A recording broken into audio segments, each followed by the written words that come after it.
대통령이 국회를 하인 취급해서는 안 된다. 오늘 아침 최고위원회의에서 손학규 바른미래당 대표가 한 발언입니다. 판문점 선언 비준 동의에 대한 바른미래당의 입장에 대해서 논란이 남아있고 또 야권발 정계 개편에 대해서도 예측이 분분합니다. 자, 오태훈의 시사본부 초대석, 오늘 손학규 바른미래당 대표와 함께 말씀 나눠보겠습니다. 어서 오십시오. 예, 안녕하십니까. 예. 취임하신 지 한 달여 지난 것으로 알고 있습니다. 한 달 좀 더 지났습니다. 예. 그동안의 소회 어떠셨는지 좀 말씀해 주시죠. 처음에 취임할 때 얘기했던 것처럼 아주 무거운 마음이죠. 예, 지금 뭐가 잘 풀립니까? 예, 통합과 혁신, 개혁을 앞세웠는데 네. 통합은 일단 사무처 통합하고 또 직구당위원장 공모를 위해서 조직 강화 특위를 만들어서 가동 중에 있고요. 예. 또 이 사무처, 그러니까 우리 당직자들을 한 편에 치우치지 않게 예. 양쪽 다 해서 당은 일단 안정이 됐다고 하는데 외부적인 도전도 많고 또 원심력 같은 것도 많이 얘기들 하고 그래서 예. 꼭 쉬운 건 아닙니다. 잘 안 풀린다고 말씀하셨는데 잘 안 풀린다고까지는 아니지만 그렇게 예. 쉬운 건 아니다 이런 말씀이죠. 그 당직자 말씀하셨습니다만 의원 보좌관들에게 피자 쏘셨다면서요? 얼마 전에. 우리 국정감사가 시작되지 않았습니까? 예. 우리 국회의원이 30여 명 되는데 국회의원들이 아주 일당백이에요. 그런데 그 일당백 뒤에는 네네. 보좌관들의 밤새고서는 열심히 하는 게 있고 그래서 보좌관들한테 당신들이 국회의원이다. 네. 열심히 해달라 그래서 피자 하나씩 나눠줬죠. 예. 네. 문재인 대통령이 판문점 선언에 대한 국회 비준을 많이 요구를 했습니다. 예. 그리고 그 국회 비준의 핵심에는 이제 또 바른미래당에 대한 그 시각이 많이 지금 사람들이 쏠려 있는데. 네. 오늘 아침에 대통령이 국회를 하인 취급해서 안 된다라고 발언을 하셨어요. 네. 여기에 대한 입장을 좀 말씀해 주시죠. 저희는 남북 평화, 네. 비핵화에 대해서 전적으로 찬성하고 문재인 대통령의 역할에 적극 지지를 합니다. 잘하는 일이고요. 예. 문재인 대통령이 어려운 여건을 뚫고 김정은 위원장과 회담을 하고 설득을 하고 또 트럼프 대통령과 회담해서 설득을 하고 제2차 북미 정상회담이 열릴 것 같이 다 되고 예. 또 북한의 김정은 위원장도 비핵화에 대한 의지를 구체적으로 밝히고 그래서 잘 나가는 거로 알고 적극 지지를 합니다. 네. 그러나 국회 비준 동의도 저는 처음에 그렇게 생각했어요. 우리 국회에서 정부의 평화 정책을 지지를 해줘야지. 또 바른미래당도 그렇게 적극 평화 지향 쪽으로 나가야지 이렇게 생각을 했는데 의원총회를 해서 보니까 법리적으로 비준 동의가 필요한 것이 아니다. 대통령이 국가와 국가 간의 제약을 체결을 하고 그것을 이제 비준을 하는 건데 비준을 위해서 국회 동의를 요청을 한 건데 국회 동의까지 꼭 필요하지 않고 네. 대통령이 비준을 하면 된다. 14선언도 대통령이 그렇게 비준을 했다. 네. 이번에 판문점 선언에 대해서는 법제처에서 이게 국가 재정이 들어가는 거니까 국회에 동의를 요청을 한다 이렇게 해서 넘어왔는데 예. 14선언도 사실 마찬가지고 또 이게 국회 그러니까 재정을 소요로 하는 거는 그때 구체적인 사업에 따라서 동의를 받든지 하면은 되는 것이지 이것은 네. 양 정상 간에 우리가 평화로 간다, 비핵화로 간다, 남북 교류 협력을 해 나가겠다, 문화 교류 교류하겠다. 예. 이러니까 굳이 국회 동의가 필요 없이 대통령이 비준하면 된다. 그래서 저희도 그럼 그렇게 하자. 네. 이런 겁니다. 남북 관계에 대해서는 상당히 많이 긍정적인 입장으로 생각하시는 것으로 알고 있습니다. 최근에 국회 청문회에서 논란이 된 오이사 조치 해제에 대해서는 어떻게 생각하시는지도 좀 궁금하네요. 저는 워낙급 적극적인 평화주의자입니다. 예. 제가 경기도지사를 할 때 그때 당이 달랐어도 김대중 대통령의 햇볕 정책을 공개적으로 지지하고 경기도에서 북한의 변홍사 지원 사업도 하고 임진각의 평화누리도 제가 만들었거든요. 네. 그리고 이 오이사 조치 해제해라. 개성공단도 열고 또 금강산 관광도 재개해라. 이건 꾸준히 그 주장을 해왔었던 바입니다. 네.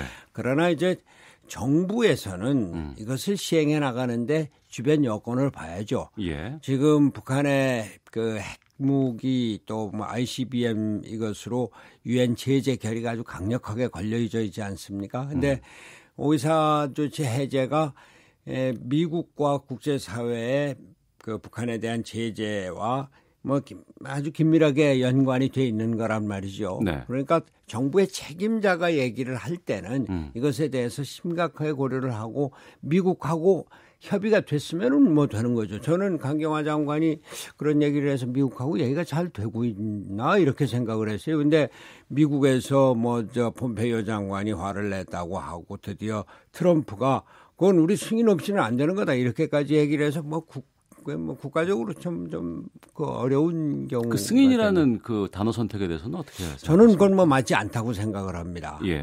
근데 트럼프라는 사람이 워낙 막말을 하는 사람 아닙니까? 예, 예. 근데 문제는 한국 정부하고 미국 정부가 긴밀하게 협의를 하고 교감이 되지 않은 상태에서 외무장관이 일방적으로 오이사조치 해제를 검토하고 있다. 네. 그런 건 좀 가벼웠던 것 같아요. 뭐 우리가 국제사회 일원으로 살고 있고, 네.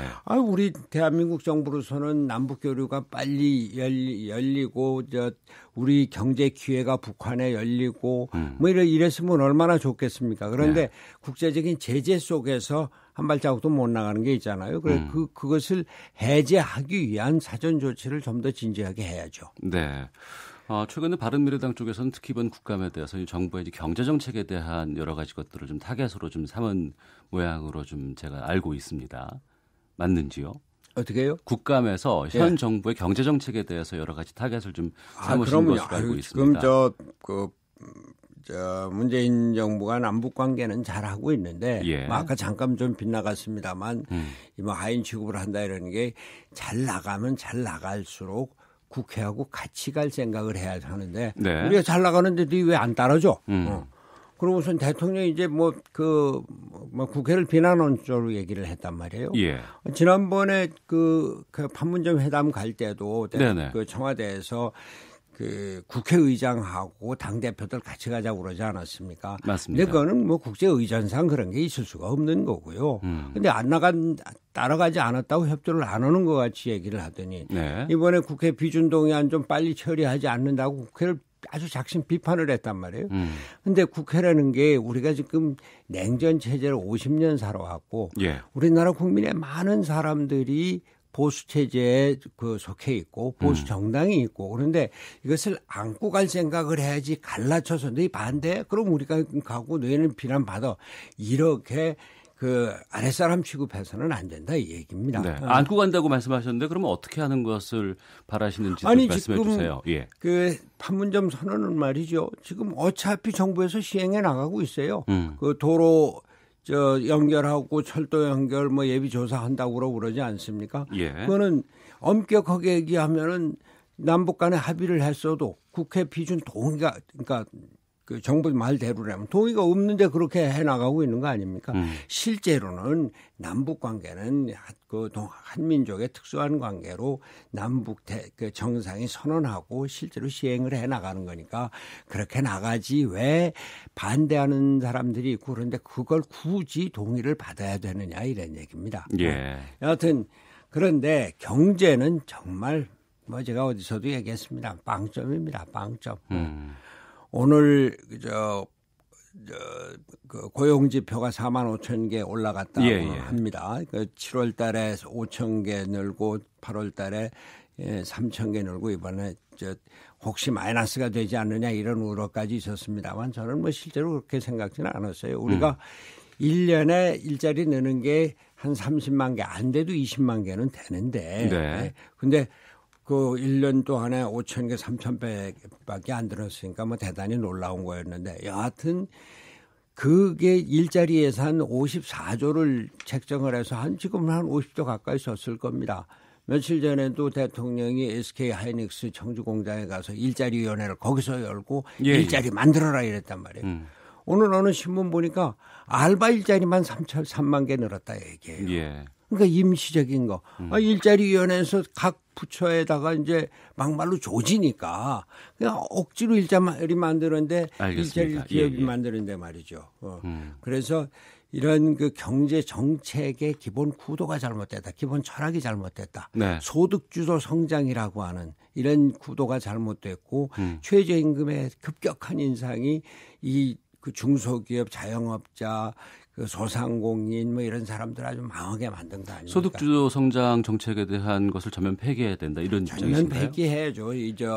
이제는 그 우리가 어떻게 그 경제는 시장에 맡겨야 된다. 또 알겠습니다. 일자리는 기업이 만든다. 예. 이런 철학을 확실히 가져야 되고 네. 그런데 그런 철학을 보여주기 위해서 지금 이 잘못된 경제 정책의 책임자 그 장하성 정책실장 김동연 재경부총리 가르쳐야 된다는 얘기입니다. 알겠습니다.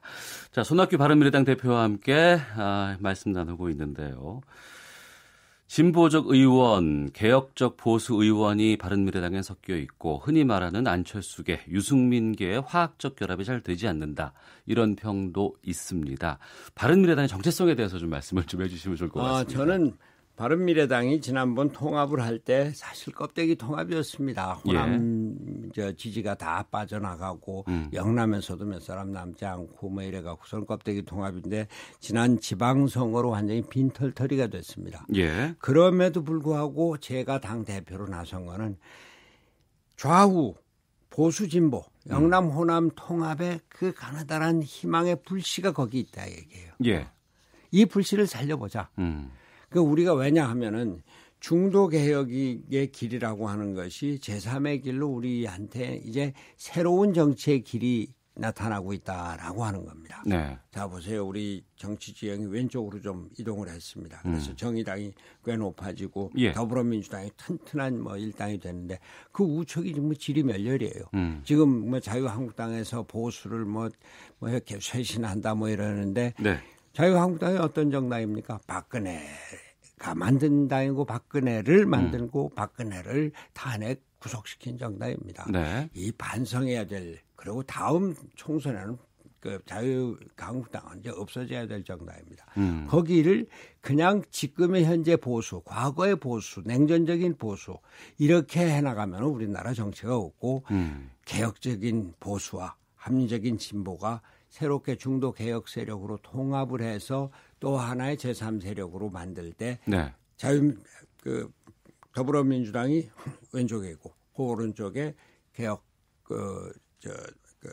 중도 개혁으로서 바른미래당이 중심이 되는 예. 이런 그 세력이 새롭게 양대 세력을 구성하고 더 오른쪽에는 자유한국당, 더 왼쪽에는 정의당 이렇게 그러니까 보수의 중심에는 바른미래당이 설 것이다.